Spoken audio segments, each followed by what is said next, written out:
عدت میں نکاح کیس کی سماعت تھی۔ پروسیکیوٹر عدنان، ان کے دلائل سننے کے بعد واقعی لگ رہا تھا کہ یہ غیرت اور بے غیرتی ہی کی جنگ ہے۔ عمران خان خود روسٹرم میں آئے۔ بسم اللہ الرحمن الرحیم۔ السلام علیکم، میں بشرا صدیقی اور یہ ہے آپ کا اپنا یوٹیوب اور فیس بک چینل۔ آج عدت میں نکاح کیس کی سماعت تھی جس کا فیصلہ محفوظ کر لیا گیا، اور جب میں اس کے دلائل سن رہی تھی تو مجھے بشرا بی بی کی بات یاد آ گئی، جس میں انہوں نے کہا تھا کہ یہ کیس جنگ ہے غیرت اور بے غیرتی کے درمیان۔ اور واقعی آج کے دلائل سننے کے بعد، اسپیشلی یہ جو نئے پروسیکیوٹر تھے، جونیئر وکیل تھے رضوان عباسی کے، پروسیکیوٹر عدنان، ان کے دلائل سننے کے بعد واقعی لگ رہا تھا کہ یہ غیرت اور بے غیرتی ہی کی جنگ ہے۔ اس سے پہلے اس پر میں مکمل اس کا احوال بتاؤں گی، کیا دلائل، کیا جواب الجواب ہوئے۔ اس سے پہلے بتاتی چلوں کہ القادر ٹرسٹ کی بھی سماعت تھی اڈیالہ جیل میں، جو کہ ملتوی ہو گئی اور 31 مئی تک ملتوی ہوئی۔ پہلے جج صاحب نے 30 مئی تک کی تاریخ دی تھی، لیکن عمران خان خود روسٹرم میں آئے اور انہوں نے کہا کہ جی 30 کو تو میری سپریم کورٹ میں حاضری ہے، وہاں پہ کیس ہے نیب ترامیم کا، تو آپ 31 کر دیجئے۔ تو پھر وہ سماعت 31 مئی تک ملتوی ہو گئی، اور ابھی جب میں یہ ریکارڈنگ کر رہی ہوں تو تھوڑی دیر تک سائفر کیس کی سماعت اسلام آباد ہائی کورٹ میں شروع ہو جائے گی۔ بیرسٹر سلمان صفدر، علیمہ آپا وغیرہ سب وہاں پہ موجود ہیں، پہنچ چکی ہیں، اور اب تھوڑی دیر میں ہی سماعت شروع ہونے والی ہوگی۔ اب آتے ہیں آج کے عدت میں نکاح کیس کے حوالے کے بارے میں، کیونکہ آج وہاں پہ کافی سارے لوگ بھی آئے ہوئے تھے، جس میں سمیابیہ طاہر تھیں، شاندانہ گلزار تھیں، شعیب شاہین تھے، نیاز اللہ نیازی صاحب تھے۔ اور جب شاہ رخ ارجمن نے شعیب شاہین کو دیکھا تو کہا کہ جی آپ کافی کمزور ہو گئے، تو شعیب شاہین نے کہا کہ کام ہی اتنا کرنا پڑ رہا ہے، اور پھر جی جج صاحب نے کہا کہ دلائل دیے جائیں، جس پر شعیب شاہین نے کہا کہ جی ہم اپنے دلائل دے چکے تھے، اور رضوان عباسی بھی دلائل مکمل کر چکے، تو اب تو جواب الجواب ہیں۔ تو پھر ان کے جو وکیل تھے عثمان گل صاحب، انہوں نے جواب الجواب جو ہے وہ شروع کیے۔ اچھا، انہوں نے پہلا پوائنٹ جو کہا وہ یہی تھا کہ یہ جو پورا کیس ہے وہ بدنیتی پر ہے، اور یہ سیاسی انتقام کے لیے یہ جو پورا کیس بنایا گیا ہے۔ اب پھر اس کے بعد انہوں نے اپنے 2-3 پوائنٹس جو تھے وہ ریز کیے اور بتایا۔ اس میں جو سب سے پہلا پوائنٹ تھا وہ یہ تھا کہ جی خاوند مانیکا کی کرپشن کیس میں گرفتار ہو گئے تھے، اور جس دن وہ ان کی ضمانت ہوئی، وہ باہر آئے، اسی وقت انہوں نے پھر یہ درخواست دائر کر دی۔ اس سے پہلے ایک عام شہری ہے محمد حنیف نے یہ درخواست دائر کی تھی، اور انہوں نے یہ درخواست واپس لی، اور خاوند مانیکا نے یہ درخواست دائر کی، اور یہ درخواست 5 سال 11 ماہ بعد دائر کی گئی ہے، یعنی کہ اس وقت تو عدت کی مدت ہی گزر چکی ہے، سارا کیس ختم ہو چکا ہے، مطلب پوائنٹ ہی نہیں بنتا کہ یہ درخواست دائر کی جائے۔ اس کے علاوہ انہوں نے مفتی سعید کے بارے میں بھی کہا کہ جو مفتی سعید سے ہم نے سوالات پوچھے، اس کا مقصد صرف اور صرف یہ واضح، ان کا کردار، ان کا کریکٹر واضح کرنا تھا، کیونکہ مفتی سعید یہ وہی شخص ہیں جن کا 90 کی دہائی میں جو رجیم چینج ہوا تھا اس میں ایک بڑا ہاتھ تھا۔ اس کے علاوہ جو تھرڈ پوائنٹ انہوں نے کہا وہ یہ تھا کہ نکاح جو یہ کیس ہے، نکاح میں عدت کا کیس، اس کا دائرہ اختیار کرمنل کورٹ میں نہیں۔ بڑا امپورٹنٹ پوائنٹ ہے، یہ فیملی کورٹ کا کیس ہے، یہ کرمنل کورٹ میں ڈسکس نہیں کیا جا سکتا ہے، تو پھر کس طرح کرمنل کورٹ اس میں فیصلہ دے دیتی ہے، سنتی ہے، اس کا ٹرائل کرتی ہے اور فیصلہ دے دیتی ہے۔ چوتھی بات جو انہوں نے کی کہ اگر کوئی شکایت کنندہ دستاویز مہیا کرنے میں ناکام رہا تو اس کا مطلب یہ ہے کہ اس کے پاس دستاویزات موجود ہی نہیں ہے، تو جب دستاویزات موجود ہی نہیں تھے تو پھر ٹرائل کورٹ نے فیصلہ کیوں دے دیا؟ صرف دلائل کے غرض سے کسی پر الزامات لگانا بنا ثابت کیے تو یہ غلط ہے، جس کو آپ نے ثابت بھی نہیں کیا۔ اور آپ کو یہ بتاتی چلوں کہ عثمان گل صاحب نے کہا تھا کہ میں کوئی 15 منٹ لوں گا اپنے دلائل یا جواب الجواب مکمل کرنے میں، لیکن وہ 40 منٹ تک بولتے رہے، اور وہ اس طرح بول رہے تھے جیسے اس سے ان کو ثواب مل رہا ہے۔ इस नियत से, और बीच में जो जज है उन्होंने टोका भी नहीं है इस बात पे उनको, बल्कि उन्होंने उनके जो मुकम्मल करने दिए दलाइल, और उसके बाद उन्होंने ये मेंशन भी किया कि जो पहले प्रोसिक्यूटर थे जिनका ट्रांसफ़र हो गया, राना हसन अब्बास साहब, उन्होंने भी इसी बात पे पॉइंट रेस किया था कि जो दायरा इख्तियार है ना, ये आपके इस्लामाबाद या पिंडी में नहीं आता, क्योंकि निकाह जो है वो लाहौर में हुआ था, तो ये केस भी लाहौर में सुनना चाहिए था। ये पॉइंट उठाया था प्रोसिक्यूटर राना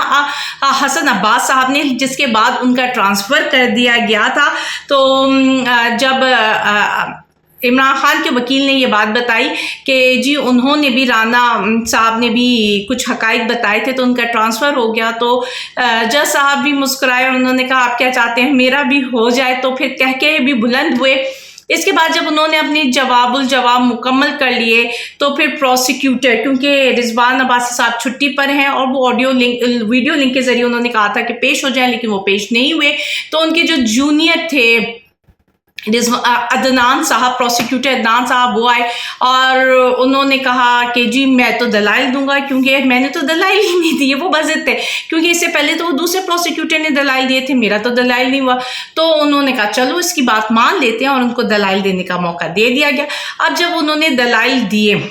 तो वो जिस तरह मैंने शुरू में कहा गैरत और बेगैरती की जंग थी, तो वो वाकई में लग रहा था कि ये बेगैरती है, जिस तरह वो रो रहे थे। और यहाँ पे मैं मेंशन करती हूँ, जो प्रोसिक्यूटर होता है वो स्टेट को रिप्रेजेंट करता है, आम शहरी को रिप्रेजेंट नहीं करता। लेकिन जब प्रोसिक्यूटर दलाइल दे रहे थे तो ऐसा लग रहा था कि वो खावर मानिका के जज हैं, खावर मानिका की तरफ से दलाइल दे रहे थे, और खावर मानिका से ज़्यादा दुखी दिखाई दे रहे थे, जिसपे वही घिसा पिटा जना का इल्ज़ाम लगाया और फिर कहा कि जी इमरान खान ने खावर मानिका का घर बर्बाद कर दिया, वो बड़ा हंसी खुशी रह रहे थे, 28 सालों से उनकी शादी थी, 5 बच्चे थे,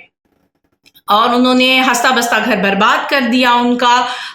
इमरान खान आते जाते थे, और जो 2-3 पॉइंट्स उन्होंने कहे, मुझे समझ नहीं आ रहा मैं उसको किस तरह उनको कंडेम करूं, क्योंकि बीइंग अ मुस्लिम जब हम बात करते हैं और जो हमने सुना या पढ़ा है, जब 3 तलाक़ें हो जाते हैं तो फिर रजू की गुंजाइश नहीं रहती। तो यहाँ पे प्रोसिक्यूटर साहब कहते हैं कि जी खावर मानिका तो रजू करना चाहते थे, लेकिन क्योंकि इद्दत में ही निकाह हो गया तो वो रजू नहीं कर पाए। तो जब अहले सुन्नत के मुताबिक 3 तलाक़ें एक साथ दे दी जाती है तो तलाक वाक़या हो जाती है, या अलग अलग दिए, मतलब है ना, एक साथ ही 3 तलाक दे दी तब भी तलाक वाक़या हो गई, और अगर आप एक एक करके भी देते हैं और 3 तलाक़ें हो जाती हैं तब रजू की गुंजाइश नहीं रहती। अब इसमें ये कहना कि इद्दत जो है वो निकाह में, अगर इद्दत पूरी ना हो तो निकाह तलाक मौसर नहीं होती, तो मुझे नहीं समझ आ रहा कि वो किसको रेफ़र करें, कहाँ से पढ़कर ये बता रहे हैं कि निकाह अगर आपने तलाक दी थी तो तलाक तो हो गई, फिर तो इद्दत की अलग मामलात हैं, और इद्दत जिस तरह वो तो औरत बताती है, ये तो औरत की गवाही मोतबर जानी जाती है। और जब उषा बीबी कह रही है इद्दत पूरी करके निकली हूँ, तो इसमें गवाही औरत की ही मोतबर है, उस पर इनका ये। लेकिन मेरा जो अभी यहाँ पॉइंट करने का मतलब ये है कि उन्होंने कहा कि जब इद्दत पूरी ना हो तो तलाक मौसर नहीं होती। कैसे मौसर नहीं होती? आपने तलाक दे दी, उसी वक्त मियाँ बीवी एक दूसरे पर हराम हो जाते हैं, उससे इद्दत की शराइत नहीं होती, वो एट द स्पॉट आपने 3 तलाक आपकी मुकम्मल हुई, मियाँ बीवी का रिश्ता ख़त्म हो गया। अब उन्होंने जिस तरह की बातें की हैं, और उसमें फिर बाद में औरतों की तरफ से शेम, क्योंकि जो वहाँ पे लोग आए थे वो पूरा रिस्पॉन्स भी दे रहे थे, तो शेम के नारे भी लगाए हैं औरतों ने, तो वो वाकई बड़ी शर्मिंदगी थी। और वो जो इन्होंने बज़िद होकर दलाइल दिए, तो मेरे ख्याल से वो चाह रहे थे कि थोड़ा और इस केस को गिरावट का शिकार करवा दिया जाए, या वो इसको मुलतवी करने के लिए चाह रहे थे कि किसी तरह जो है लिंगर ऑन किया जाए, मतलब सिर्फ जिसे कहते हैं ना, एक रबर की तरह खींचा जा रहा था उसको, वो सिर्फ उसको खींचे थे, उसमें कुछ भी नहीं था केस में। और फिर आखिर तक वो जज साहब से कहते रहे कि जी प्लीज़ ये समाअत मुलतवी कर दीजिए। तो जज साहब ने कहा कि अच्छा मुझे बताइए कि हम ये समाअत अगर मुलतवी कर देते हैं तो कल रिजवान अब्बासी साहब वीडियो लिंक के ज़रिए पेश होंगे। तो फिर जूनियर प्रोसिक्यूटर अदनान साहब मुस्कुराए और फिर फिर जज ने कहा कि वो फैसला महफूज कर रहे हैं और ये फैसला 29 मई को सुनाया जाएगा। अगर तो फैसला आज ही सुना दिया जाता और अगर इमरान खान के हक में होता तो बुशरा बीबी की रिहाई मुमकिन हो सकती थी, क्योंकि बुशरा बीबी सिर्फ इसी केस में ही अंदर है। दूसरी बात यह है कि अब 29 को सुनाया जाएगा ये फैसला, तो वहां तक लिंगर ऑन हो गया। लेकिन अगर आप सारी कार्रवाई देखें तो किसी अंधे को भी नजर आता है कि क्या फैसला होना चाहिए, बंदा कहाँ स्टैंड कर रहा है, दलाइल किसके ज़्यादा सॉलिड है, कौन लॉ के मुताबिक भी, दीन और इस्लाम के मुताबिक भी चल रहा है। तो ये सारे पॉइंट्स देखिए, इतने दिनों से ये समाज चली, जबकि ये समाज जब शुरू हुई थी तो ये 2 दिन में ही ख़त्म हो जानी चाहिए थी। इसमें इतने कोई कंटेंट नहीं था जिस पर बहस की जाती, जिस पर रेफरेंसेस इतने ज़्यादा दिए जाते। दो के उस्मान गिल ने भी कुछ केसेस के रेफरेंसेस दिए हैं और साथ में प्रोसिक्यूटर साहब ने भी कुछ रेफरेंसेस दिए हैं, लेकिन ये 1-2 दिन की समाअत थी जिसे डेली बेसिस पे मुलतवी होती गई। कभी रिजवान अब्बासी जो के थे वकील थे वो पेश ही नहीं होते थे, कभी 1 बजे आते थे और फिर चले जाते थे। इस तरह सिर्फ रिजवान अब्बासी के ना आने की वजह से कई बार ये समातें जो हैं मुलतवी की गई और आज फाइनली इसका फैसला महफूज कर लिया गया है जो 29 को सुनाएंगे। और साथ में देखते हैं कि आज साइफर केस में क्या बनता है, क्योंकि उन्होंने कहा है कि साइफर केस को भी आज वाइंड अप करना है, क्योंकि